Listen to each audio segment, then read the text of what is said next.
बिस्मिल्लाहिर्रहमानिर्रहीम। अस्सलाम वालेकुम नाज़रीन, हाज़िर खिदमत है आपका मेज़बान अब्दुल कुद्दूस रावलपिंडी इस्लामाबाद की ताज़ा तरीन अपडेट्स के साथ। नाज़रीन, पाकिस्तान में पिछले 72 घंटों के दौरान सियासी दर्जा हरारत जिस तेज़ी से बढ़ा है, तो इससे हर पाकिस्तानी तो परेशान था ही, पाकिस्तान के जो दोस्त ममालिक हैं वो भी परेशान हो गए और वो बड़ी ताकतें भी परेशान हो गईं जो पिछले 75 बरसों से हमारे आका के मनसब पर फायज हैं। ज़राए का दावा है कि आज सऊदी वलीअहद शहज़ादा मोहम्मद बिन सलमान की तरफ से पाकिस्तानी इस्टेब्लिशमेंट और इमरान खान से हंगामी राब्ते किए गए हैं। बड़ी खबर नाज़रीन आज हम आपके साथ शेयर कर रहे हैं। खबर ये हमें कुछ ताख़ीर से मिली, हम वीडियो की तैयारी कर चुके थे, इसलिए हमें फिर असरे नौ राब्ते करने पड़े सोर्सेज से, दोस्तों से। तो फिर जब ये ख़बर कन्फर्म हो गई तो उसमें हमें फिर ताख़ीर हो गई वीडियो की तैयारी में, तो जिसकी वजह से आज वीडियो काफ़ी लेट हम अपलोड कर रहे हैं। इसके लिए हम माज़रत ख़्वाह हैं, लेकिन ख़बर ऐसी थी, बहुत बड़ी थी और एक अच्छी पॉजिटिव खबर थी, तो इसलिए हमने समझा कि इसी को आज हम मेन हेडलाइन बनाते हैं और इस पर आपसे आज बात करते हैं। एक तरह से ये खुशखबरी भी है कि मामला अगर अफ़हाम व तफ़हीम से तय हो जाएं आइन के कानून के अंदर रहते हुए, तो क्या ज़रूरत है लड़ाई झगड़े की या बहुत बड़ा एक कश्तो खून की। तो नाज़रीन, ये कहा गया है सऊदी दोस्तों की तरफ से कि जनाब दोनों अतराफ़ तहम्मुल से काम लें, और ये जो ख्वाहिश ज़ाहिर की गई है इस हवाले से ये भी कहा जा रहा है कि पाकिस्तान के जो साबिक़ आर्मी चीफ़ हैं जनरल राहील शरीफ, उन्हें अहम टास्क दिया गया है कि वो अफवाज पाकिस्तान की जो आला क़यादत है उसमें अपने राबतों और असर व रसूख के ज़रिए उन्हें ये बावर करवाएं कि पाकिस्तान जो है मौजूदा हालात में किसी बहुत बड़े खौफनाक तसादुम का मुतहम्मल नहीं हो सकता। उम्मत मुसलमा पर पहले ही बहुत नाजुक वक़्त है। इसराइल जो कुछ कर रहा है फ़लस्तीन और गज़ा में और पूरे आलम इस्लाम की हालत आपके सामने है कि वो कोई जवाब नहीं दे पा रहा, बल्कि मज़ीद मुश्किलात का शिकार है। और जो इसराइल की जारहियत है वो गज़ा और फ़लस्तीन से आगे बढ़कर लबनान और ईरान, इराक़ और यमन तक फैली हुई है। तो और जो दूसरे ममालिक हैं जैसे सऊदी अरब है और दीगर ममालिक हैं वो भी परेशान हैं, उन पर शदीद दबाव है कि इसराइल को तस्लीम किया जाए। लेकिन वो इन हालात में इसराइल को कैसे तस्लीम करें कि जब वो इतना जुल्म ढा रहा है। तो ये सारी सूरत हाल है और इन हालात में खुदा न खास्ता पाकिस्तान भी अदम इस्तेहकाम का शिकार हो जाए तो फिर समझ लें कि आलम इस्लाम के लिए इससे बड़ा सदमा और क्या हो सकता है। यूँ भी पाकिस्तान का दोस्त है और आपको ये भी पता है कि इमरान खान को बड़ा भाई कहते हैं मोहम्मद बिन सलमान, इसलिए भी उन्हें इमरान खान के हवाले से भी यकीनन फ़िक्र होगी। और वो ये भी जानते हैं कि जो पाकिस्तान के अवाम की भारी अक्सरियत है वो खान के साथ है। तो ये पाकिस्तान के साथ, पाकिस्तानी अवाम के साथ और खान के साथ उनकी दिली हमदर्दी है। और इसके साथ साथ आप ये भी जानते हैं कि सऊदी अरब के जो पाक फ़ौज है उससे देरीना ताल्लुकात हैं। पाक फ़ौज की एक बहुत बड़ी तादाद सऊदी अरब में खिदमात अंजाम दे रही है पिछले 40-50 बरसों से। और पाकिस्तान के जो साबिक़ आर्मी चीफ़ हैं वो उस इंटरनेशनल फ़ौज जो सऊदी अरब ने बनाई हुई है उसके वो सरबराह हैं। तो पाकिस्तान से कई रिश्ते हैं सऊदी अरब के और यहाँ पर उनका असल व रसूख भी है। हमारी हर मुश्किल में वो मदद भी करते हैं। हालिया पाक सऊदी दिफाई मुआहदे से रिश्ता मज़ीद मुस्तहकम हो गया है। इसलिए ज़राए का ये कहना है कि जो सऊदी सफारत खाना है उसे आज मुतहर्रक रात जो गुजरी है रात उसी में उसे मुतहर्रक कर दिया गया था और आज भी खसूसी राब्ते किए गए। और ये तफसील जो है वो आज हम अभी इसी वीडियो में मज़ीद बयान करेंगे। तो जनरल राहील शरीफ के ज़िम्मे जो लगाया गया है ये भी मुमकिन है कि वो मुस्तक़बिल करीब में पाकिस्तान का विज़िट करें, लेकिन हो सकता है कि वो फ़ोन पर ही या किसी और ज़रिए से ही जो उनका होता है फ़ौजियों का आपस में वो राब्ते करें। और या इमरान खान के लिए तो सऊदी वलीअहद दीगर जो ज़राए हैं वो इस्तेमाल करेंगे, ये कहना है सोर्सेज़ का। तो नाज़रीन, अब बात करेंगे कि चीन, अमेरिका और बरतानिया के साथ साथ ईरान, अफ़गानिस्तान और भारत भी इन ममालिक के जो भी सफ़ीर हैं इस्लामाबाद में वो भी पिछले 72 घंटों में खासे बेचैन रहे और उनकी सरगर्मियां भी बढ़ गईं और वो पल पल की रिपोर्ट अपने अपने दारुल हुकूमतों में भिजवा रहे थे। आज की नाज़रीन ये एक्सक्लूसिव खबर आपके साथ हम शेयर करेंगे। लेकिन हम आपके साथ ये खबर भी शेयर करेंगे कि फ़ौज और पीटीआई में इस बड़े तसादुम से जो 24 घंटे पहले तक बिल्कुल यकीनी नजर आने लग गया था मुल्क के अंदर और बाहर कौन कौन खुश था और कौन कौन परेशान, और इन खुशियों और परेशानियों की वजूहात क्या हैं। ज़राए का ये कहना है कि जो भारतीय सफारत खाना है वहाँ खुशियों के शादियाने बजाए जा रहे थे और पल पल की रिपोर्ट दी जा रही थी। दूसरी तरफ जो अफ़गानिस्तान, ईरान और जो दूसरे दोस्त ममालिक हैं उनके सफारत खानों में कुछ परेशानी के आसार थे, और अमेरिका और बरतानिया के सफारत खानों में भी परेशानी के आसार थे। ऐसा कहना है ज़राए का। उसकी क्या वजह है, आज उस पर भी बात करेंगे। नाज़रीन, वीडियो की तफसील में जाने से पहले हम अपने नए आने वाले दोस्तों से ये गुजारिश करेंगे कि वो अपने इस छोटे से चैनल को सब्सक्राइब करके बेल आइकन ज़रूर दबा दें, ताकि हमारी नई आने वाली ऐसी ही एक्सक्लूसिव जो वीडियोज़ हैं वो आपको बर वक्त मिलती रहें और कोई अहम वीडियो आपकी नज़रों में आने से रह न जाए। नाज़रीन, सऊदी अरब समेत दोस्त ममालिक की तरफ से हंगामी राबतों के बाद न सिर्फ इस्टेब्लिशमेंट एक कदम पीछे हट गई है। नाज़रीन, ज़राए का ये कहना है कि पीटीआई और इस्टेब्लिशमेंट के इस तरह खुलकर सामने आ जाने से पीपल्स पार्टी, नून लीग और एमक्यूएम वाले बहुत खुश थे। उनका ख्याल था कि अब इस्टेब्लिशमेंट 9 मई की तरह पीटीआई को एक बार फिर कुचल देगी, जिससे उनका अगले कई बरसों का इक़्तिदार पक्का हो जाएगा। लेकिन पीटीआई अरकान असम्बली, कारकुनों और आवाम की तरफ से जिस तरह का शदीद रद्द-ए-अमल और हर जुल्म के साथ टकरा जाने का अज़्म सामने आया, और इमरान खान की पूरी जो टीम है अरकान असम्बली समेत और सूबाई हुकूमत समेत और पार्टी ओहदेदारान समेत यूं यानी यकजान होकर खड़ी हो गई। उसने ये सारा जो मंसूबा था या जो उनके अज़ाइम थे कि शायद पीटीआई को कुचल दिया जाएगा, उस तरफ जो जाने का मामला आर्जी तौर पर रोक दिया है।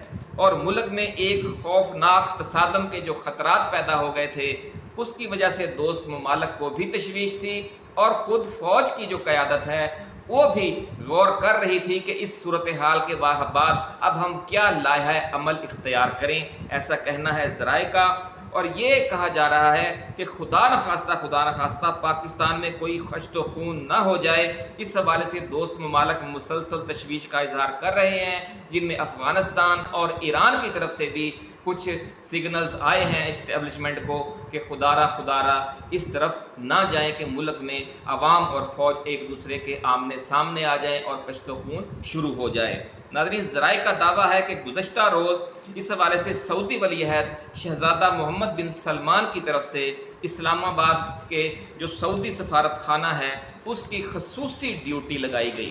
ये हमने कुछ बात हम आपको पहले भी बता चुके हैं, और इस दौरान सफारत खाने की तरफ से इस्टेब्लिशमेंट से हंगामी राबता किया गया, बल्कि अडयाला जेल में भी इमरान खान को उनके छोटे भाई का पैगाम पहुंचाया गया कि टेम्परेचर को कम किया जाए, और अगले चंद रोज़ में सऊदी अरब और चीन मिलकर इस हवाले से सालसी की कोशिश करेंगे। बड़ी खबर नाज़रीन हम आपके साथ शेयर कर रहे हैं कि चीनी और सऊदी सफारतखाना बड़ा अहम किरदार अदा करने जा रहा है अगले चंद रोज़ में। तो इसलिए चीन बहुत मुतहर्रक है खित्ते में एक नए ब्लॉक की तश्कील के हवाले से, और इस हवाले से उन सब की जो नज़र है हम अपनी वीडियोज़ में बता चुके हैं, वो इमरान खान पर आकर ठहरी हुई है। और इमरान खान के आने तक ये दोस्त ममालिक पाकिस्तान को जो माली और दीगर ताउन किया करते थे वो मुअत्तल है। और इससे भी आप अंदाज़ा लगा सकते हैं कि वो मौजूदा हालात में जो ये कशीदगी बढ़ी, उन्होंने फिर क्यों मुदाखलत की, क्योंकि उनकी बहुत दिलचस्पी है कि पाकिस्तान में सियासी इस्तेहकाम आ जाए। अगर यहाँ सियासी इस्तेहकाम होगा तो मुआशी इस्तेहकाम होगा और सी पैक भी चलेगा। नाज़रीन, दोस्त ममालिक की मुदाखलत के बाद कुछ ज़राए का ये दावा है कि इस्टेब्लिशमेंट की तरफ से कुछ और भी अहम अक़दामात पर गौर किया जा रहा है, ताकि पीटीआई की शिकायत का कुछ न कुछ फौरी अजाला किया जाए, ताकि कशीदगी का लेवल और टेम्परेचर नीचे आए। इस हवाले से चारों सूबों में जो बड़ी बड़ी मुख्तलिफ इंटेलिजेंस एजेंसियां हैं, उनके ताकतवर ओहदेदारों के तबादलों या नई तकर्रियों के हवाले से भी कुछ गैर मुसद्दका रिपोर्ट्स मौसूल हुई हैं। और ये अगर रिपोर्ट्स दुरुस्त हैं तो फिर इसका मतलब ये है कि जो इंतकामी कार्रवाइयों की शिकायत हैं अब उनमें बड़ी तेज़ी से कमी आएगी। ہم اس حوالے سے دوستوں کے ساتھ رابطے میں ہیں. ہم اگلی ویڈیو میں آپ کو یہ تفصیل بتائیں گے کہ یہ جو تبادلے اگر واقعی ہو رہے ہیں یا ہو گئے ہیں تو اس کے پیچھے کیا وجہ تھی. کیا اس کی وجہ یہ تھی کہ یہ جو بحران پیدا ہوا یہ انٹیلیجنس ادارے اس حوالے سے بر وقت خبردار نہیں کر سکے یا اسے مینیج نہیں کر سکے, یا اس کے حوالے سے اب آئندہ کے لیے جو اسٹیبلشمنٹ ہے وہ کوئی اس سے بھی زیادہ خوفناک شکنجہ ڈالنے کی تیاری کر رہی ہے, یا پیچھے ہٹنے کے لیے کچھ صلح جو قسم کے لوگ تعینات کیے جا رہے ہیں. یہ جو بھی صورتحال ہوگی اس سے ہم آپ کو آگاہ کرتے رہیں گے. ناظرین, دوسری طرف نون لیگ اور پیپلز پارٹی والے جو کل تک یہ لڑائی تیزی سے بڑھنے کی وجہ سے بہت خوش تھے, آج شام جب ان ڈیولپمنٹس ہوئیں, جب سیز فائر نظر آنے لگ گیا تو پھر انہوں نے طاقتور دوست ممالک کے جو مصالحانہ کردار کی وجہ سے جو صورتحال کچھ ڈیفیوز ہونا شروع ہوئی تو اس سے پھر اب وہ ایک بار پھر پریشان اور دل برداشتہ نظر آنے لگ گئے ہیں. ذرائع کا یہ کہنا ہے کہ اسپیکر قومی اسمبلی ایاز صادق نے گرفتار P T I MNAs کو ریلیف دلوانے کے لیے حوالے سے جو فوری اقدامات کیے اس کے لیے انہیں ہدایات وزیر اعظم ہاؤس یا میاں محمد نواز شریف کی طرف سے نہیں دی گئی تھی بلکہ راول پنڈی کی طرف سے موصول ہوئی تھی, اور یہ ہدایات جو سعودی رابطہ ہوا ہے اس کے بعد دی گئیں. ناظرین, ذرائع کا یہ بھی دعویٰ ہے کہ سعودی عرب میں موجود اپنے دوستوں کی طرف سے کیے گئے تازہ ترین رابطوں کے بعد مولانا فضل الرحمان نے اب واضح اسٹینڈ لے لیا ہے. اس لیے یہ کہا جا رہا ہے کہ مولانا مسلسل وکٹ کے دونوں جانب کھیل رہے ہیں. پی ٹی آئی کا جو ہے وہ دمادم مست قلندر اور اسٹریٹ موومنٹ کی طرف چلی جائے گی, اور پھر جو ملک میں جو کچھ ہوگا وہ آپ اور ہم سمجھتے ہیں کہ پھر بات جو انقلاب کی طرف جائے گی وہ پھر بیلٹ پیپرز کے ذریعے تبدیلی نہیں آئے گی, پھر وہ سڑکوں پر تبدیلی آئے گی, یا پھر ہمیشہ کی غلامی جو سیاسی غلامی پچھلے 40 سال سے ہم ان کی کر رہے ہیں پھر اگلے 40 سال بھی ہم شریف خاندان اور زرداری اور بھٹو خاندان کے غلام رہیں گے. ناظرین, یہ جو درجہ حرارت میں عارضی کمی آئی ہے اس کی ایک وجہ خود امریکہ اور برطانیہ کا دباؤ بھی بتایا جا رہا ہے. جو سفارتی حلقے ہیں اسلام آباد کے ان کا ایسا کہنا ہے. اپنی ایک پچھلی ویڈیو میں ناظرین ہم نے آپ کو خبر دی تھی کہ سی این این نے پاکستان کے بنگلہ دیش بننے کی پیشگوئی کی ہے. اس کی وجہ یہ ہے کہ امریکہ اور برطانیہ دونوں کو اس بات کا شدید خطرہ ہے کہ اگر پاکستان میں فوج اور پی ٹی آئی ایک کھلے تصادم کی طرف چلے جاتے ہیں تو اس سے ملک میں کہیں واقعی انقلاب نہ آ جائے اور پھر امریکہ کا پاکستان سے بوریا بستر اسی طرح گول نہ ہو جائے جس طرح ایران اور افغانستان سے ہو چکا ہے. ناظرین, اس لیے بھی امریکہ اور برطانیہ کے سفارتخانے پچھلے 4 روز سے غیر معمولی طور پر متحرک ہیں اور سیاسی کشیدگی اور دیگر ایونٹس پر گہری نظر رکھے ہوئے ہیں, اور روزانہ کی بنیاد پر رپورٹس لندن اور واشنگٹن بھجوائی جا رہی ہیں. اور اس حوالے سے پینٹاگون سے بھی راولپنڈی میں جی ایچ کیو میں رابطے جاری ہیں مسلسل, اور صورتحال پر گہری نظر رکھی جا رہی ہے. اس لیے ایک امکان یہ بھی ہے کہ خود امریکہ کی طرف سے دباؤ آ جائے کہ اب آپ جو پی ٹی آئی ہے اسے دیوار سے لگانا بند کریں, اور چونکہ جو 8 فروری کا مینڈیٹ ہے اس کی بحالی کی طرف جائیں, یا پھر نئے عام انتخابات کروا دیں اور یہ جو امپورٹڈ سرکار ہے اب اس سے جان چھڑا لیں. ناظرین, ذرائع کا یہ دعویٰ ہے کہ امریکہ اور برطانیہ کی طرف سے بھی فوج کو تحمل سے کام لینے کا مشورہ دیا گیا ہے. ایسا ہی مشورہ چین کی طرف سے بھی سامنے آیا ہے. فوج ابھی تک اس بات پر غور کر رہی ہے کہ اس نے کون سی لائن لینی ہے. ذرائع کا کہنا ہے کہ فوج میں موجودہ کشیدگی پر اعلیٰ سطح کے مشورے جاری ہیں اور مختلف آپشنز پر غور کیا جا رہا ہے, اور ابھی تک اس حوالے سے فیصلہ نہیں کیا گیا کہ فوج اور آئی ایس آئی نے 9 مئی کے بعد شروع ہو جانے والی جارحانہ پالیسی ہی آگے بڑھانی ہے یا پی ٹی آئی اور عمران خان کے خلاف انتقامی کارروائیاں ختم کرنے کے مطالبے کے حوالے سے مثبت رسپانس دینا ہے. خاص طور پر 8 فروری کے معاملے اور فارم 45 اور فارم 47 کے بارے میں پالیسی سے یہ تمام معاملات جڑے ہوئے ہیں اور یہی ایک بنیادی ایشو ہے. اس لیے یہ تجویز زیر غور ہے کہ معاملے کے تمام فریق فروری مارچ میں نئے عام انتخابات پر راضی ہو جائیں تاکہ ملک کو موجودہ سیاسی کشیدگی کی جو یہ انتہا درجے کی دلدل ہے اس سے نکالا جا سکے۔ اپنا خیال رکھیے گا۔ اللہ حافظ۔ پاکستان زندہ باد۔